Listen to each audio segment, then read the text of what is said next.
Hey brother, Stuart Matola, men's relationship coach, and in this video I'm going to talk to you about how sex is a long game in a marriage.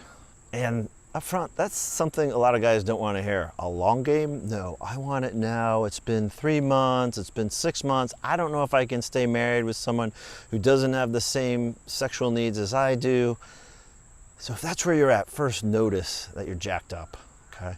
Maybe you're not totally jacked up in this moment, but maybe you go in cycles where 2-3 times a week you're like, I don't know if I can do this. I don't know if I can stay trapped in a sexless marriage, okay?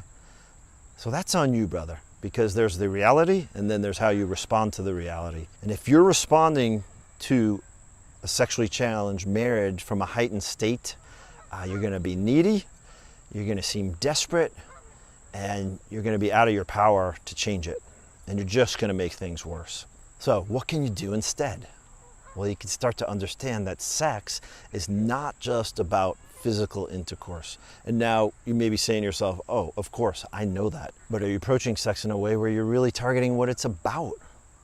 It's about trust, brother. Does she trust you? Okay. To be kind to her, to be loving, to be sexually intimate in a way where you're paying attention to her needs, you're paying attention to her body. And is she even going to open up to you when you've had months or maybe years of withdrawing, retreating, yelling, screaming, barking, whatever your pattern is when you get jacked up, when you get frustrated, when sex is not happening? Okay. So how can you pause and self-regulate? Self-regulate simply is, how can you get calm and back to your center and understand that yeah, you might be in a sexually challenged marriage right now. And sometimes you get in the trap that you feel like it's always going to be like that.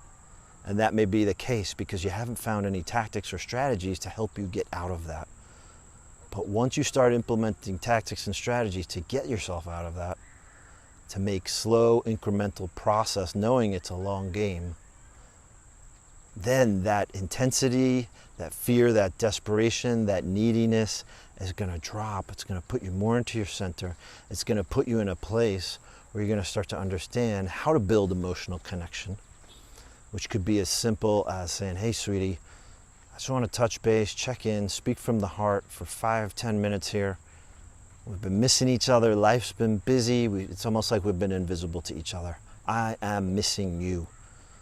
Imagine those words, I am missing you. So much more powerful than I need sex, okay? She's gonna respond so much better. I feel empowered when we have an empowered relationship.